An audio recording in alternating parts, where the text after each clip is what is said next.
vous allez. J'espère que vous allez bien, que vous profitez pour faire ce que vous avez envie de faire. De mon côté, c'est le cas.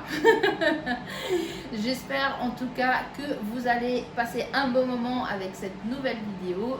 Je me présente avant de commencer. Anna de la chaîne À Cœur la Couture. Sur cette chaîne, vous verrez surtout de la couture grande taille. Vous pouvez aussi me suivre sur Instagram. Je suis plus présente sur Instagram d'ailleurs, si vous voulez me suivre. Si vous passez juste par là, parce que vous passez juste par là, j'espère que vous passerez quand même un bon moment. Et si vous souhaitez laisser une petite trace de votre passage, n'hésitez pas au niveau des commentaires ou des petits pouces verts, comme vous souhaitez. En tout cas, aujourd'hui, je viens vous voir avec une vidéo vlog. Et cette vidéo vlog, elle a un petit goût spécial, on va dire comme ça, puisque c'est une vidéo pour remercier quelqu'un. C'est une vidéo pour remercier Anaïs de la chaîne et de la marque de patron Coup tes rêves, donc la chaîne YouTube, aussi sur Instagram. Puisque donc elle a lancé sa marque de patron, elle a lancé son premier patron, donc la robe ciel. Et je souhaitais la remercier en fait, puisque c'est une des premières chaînes sur YouTube en France où j'ai pu réellement m'identifier au niveau de l'image qu'elle renvoyait, tant par rapport à la taille comme par rapport au style vestimentaire, puisqu'on a cousu quelques patrons quand même en commun. Mais voilà, elle a lancé sa marque de patron. J'ai acheté son patron, sponsorisé par ma carte bleue. Et en fait, par la suite, pour mener à bien le projet, je l'aurais fait de toute façon, mais j'ai décidé de contacter la mercerie en ligne Pretty Mercery. Vous savez que j'achète pas mal de tissus chez eux, pour savoir s'ils souhaitaient s'associer en fait et soutenir la marque d'Anaïs dans le cadre de ce projet. Coucou, c'est Anna du montage. Juste pour vous informer que dans la barre d'information, il y a un petit code à utiliser chez Pretty Mercery. Donc, n'hésitez pas à la dérouler si vous voulez en profiter. Donc, je vais non seulement remercier Anaïs, mais remercier aussi Pretty Mercery pour le soutien, tant vis-à-vis de la marque comme vis-à-vis du projet que j'ai mis en place, puisqu'ils m'ont fourni plus de 5 mètres de tissu que vous pouvez voir là présentement, puisque je porte la robe. Donc, vous voyez déjà quelques détails, n'est-ce pas? Mais vous verrez le plus au long de la vidéo. Rentrons dans la partie technique du patron. Donc la robe ciel, c'est une robe portefeuille, une vraie robe portefeuille que j'ai hackée. Et en fait sur cette robe, vous avez 3 versions. Donc vous avez la version blouse, vous avez la version tunique et vous avez la version robe plus ou moins jusqu'au genou. Donc moi, je l'ai juste rallongé. Et vous avez la possibilité de faire des manches papillons et aussi des manches droites, celles que j'ai choisies. J'ai fait une première toile dans une taille 56 avec un ajustement forte poitrine. C'est quelque chose que vous pouvez faire avec ce que vous trouvez comme information sur le patron, puisque Anaïs a inclus dans ce patron un dossier pour faire des ajustements poitrine et aussi des ajustements stature. Heureusement, Anaïs est passée par mes stories sur Instagram. Elle m'a donné quelques conseils parce que, mauvaise élève que je suis, je n'avais pas lu les dossiers au complet dans le patron. Et je lui dois une forte chandelle. Elle m'a évité de rater complètement dans la toile, comme pour le coup le projet final. Donc à partir de cette toile, j'ai trouvé que c'était un petit peu trop olé olé au niveau du décolleté, et j'ai décidé plutôt de faire une taille 58 pour la version finale, ce qui a été le cas. Je trouve que ça reste correct en termes de décolleté. Après, chacun sa vision des choses. Moi, ça me va.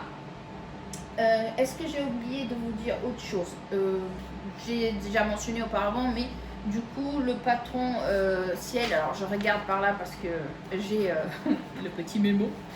Le patron de la robe ciel, c'est donc un patron qui va de la taille 46 à la taille 64.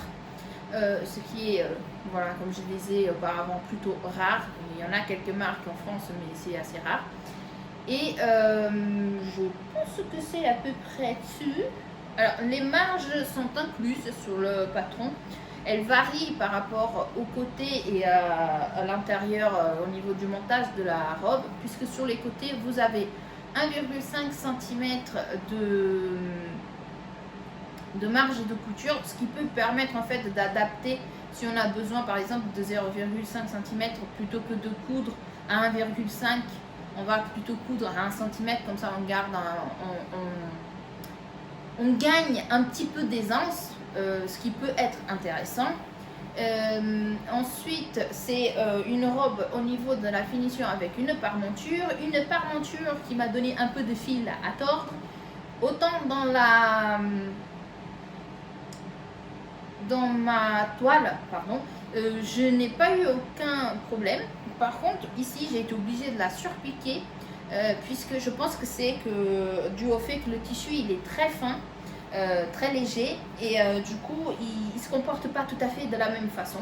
C'est une robe que vous pouvez en effet coudre dans des tissus plutôt légers, c'est-à-dire de la viscose, du satin, du coton. Quoi d'autre, que sais-je, de la popeline de coton éventuellement. Et donc c'est assez versatile, adapté pour les temps un peu plus chauds. Toutefois, rien n'empêche de rallonger les manches, n'est-ce pas, et d'utiliser un autre tissu un peu plus épais et éventuellement faire une version hivernale. Bref. Là, ça commence à fuser en termes d'idées déjà. On va se calmer, on va commencer par vous présenter le vlog de celle-ci. Voilà, je vous laisse avec le reste des images et à la fin, vous aurez donc les photos et les vidéos de la robe portée. Bonne continuation.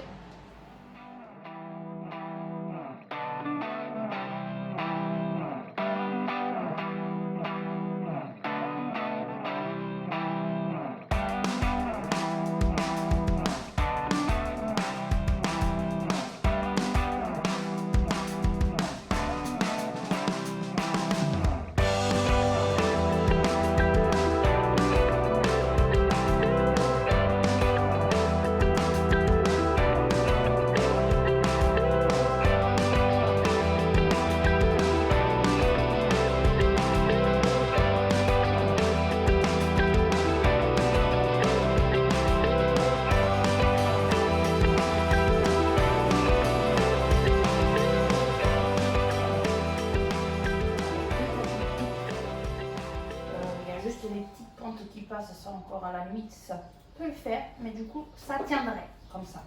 Donc, je pense qu'on va partir là-dessus. Pour les tissus,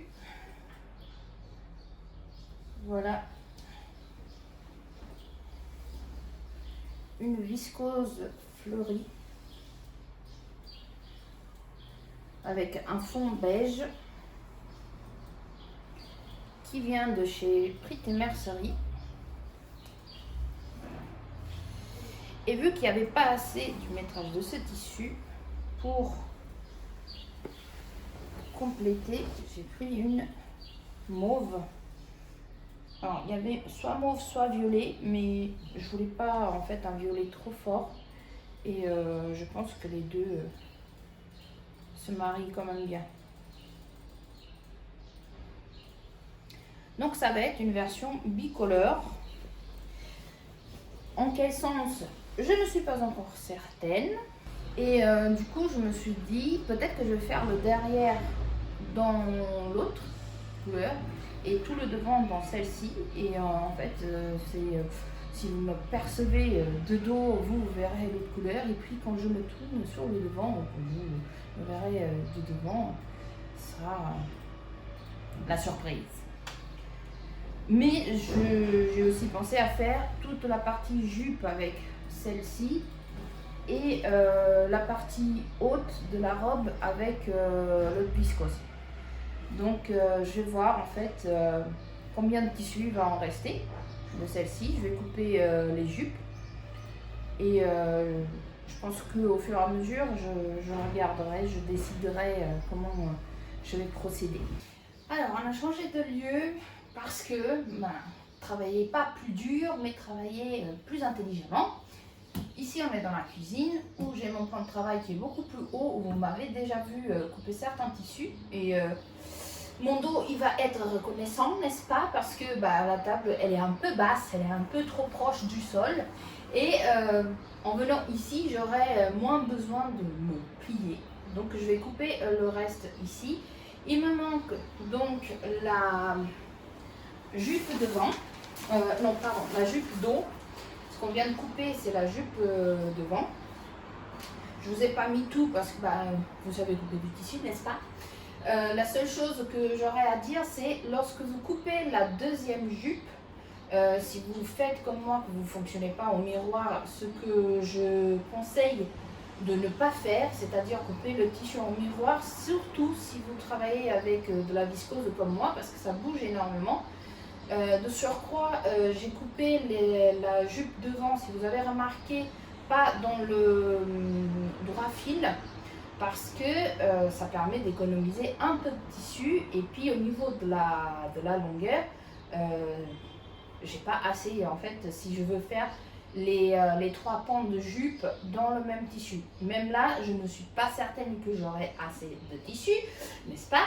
Puisque donc, il me manque cette pièce à couper. Si je fais le bas de la robe en ce tissu-ci, en fait, et donc là, on peut, alors, je pose ça là. Là, on peut voir que de mon coupon de tout à l'heure, ça, c'est la longueur qui me reste. Donc, à moins, pareil, de couper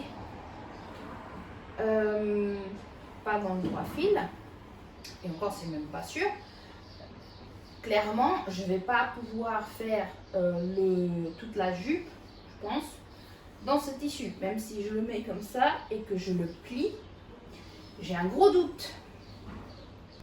Il me reste aussi cette petite chute. Je pense que je vais l'utiliser pour faire le cordon de la robe. Et ben ça passe pas. Donc on va partir sur le devant tout en fleuri et le dos en uni. Et peut-être les manches aussi en uni. Oui, oui, je le sens bien.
Tissu n'a pas de sens comme c'est le cas de celui-ci, vous aurez en principe pas de problème.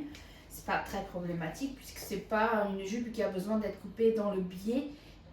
Néanmoins, ce que je vais faire là après, c'est que je vais prendre les jupes, je vais les mettre sur un cintre pour qu'elles soient à la verticale, et s'il faut qu'elles se détendent, elles vont se détendre à ce moment-là. Et puis s'il faut que je recoupe un peu avant de passer à la machine, en les mettant à nouveau à plat, je le ferai.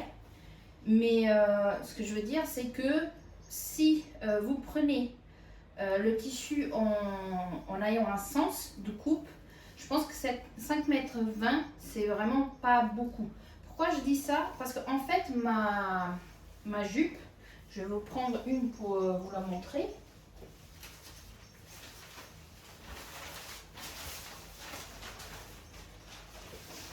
Alors ça c'est le dos, imaginons que ce serait le devant. Comment j'ai fait pour savoir plus ou moins combien de tissu j'en aurais besoin? J'ai mesuré tout simplement du point le plus haut ici au point le plus bas, donc normalement, et à ce niveau-ci.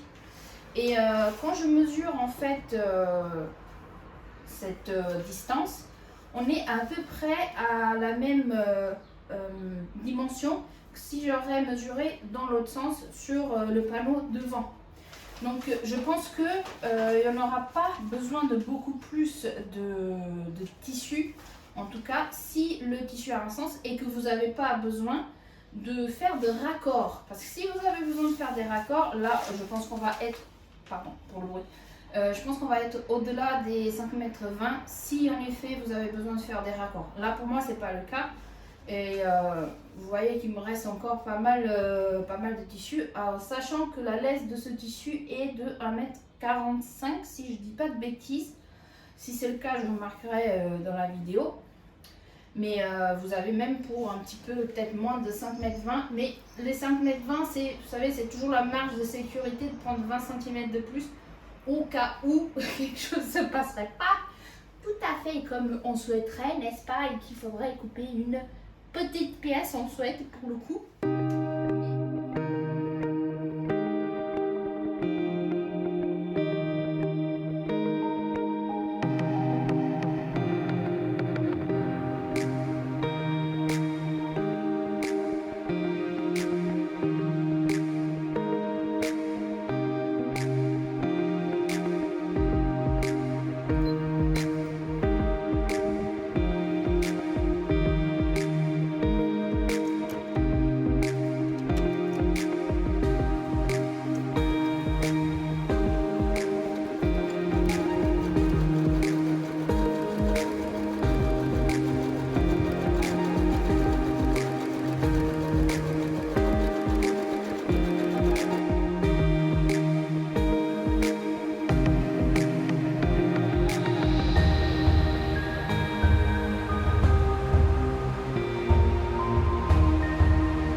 Il manque juste fermer les côtés, mais ça c'est normal. Mais la plus grosse partie, en fait, elle est assemblée. Donc le dos dans le tissu uni, là les manches qui sont dans le tissu fleuri, et donc le devant qui sera en croisé. Alors pour l'instant ça donne pas grand chose, ce qui est normal, mais c'est pas, puisque il n'est pas du tout fermé. Il manque ajouter les liens qui sont là déjà préformés, et donc là je vais passer aux jupes. Donc elles étaient tendues pour donc elles étaient pendues pour que la viscose elle s'étire en longueur. Je vais faire les vérifications, voir s'il faut que je redécoupe pour que ça soit droit en fait au niveau du bas des jupes. Et sinon après on va passer donc à la suite, c'est-à-dire les jupes devant, faire préformer l'ourlet sur le côté pour continuer après et assembler au haut du corps directement et faire donc la partie boutonnière pour que les liens puissent passer, et à la fin, toute fin, rajouter enfin les liens et faire les ourlets de la robe, et ce sera fini.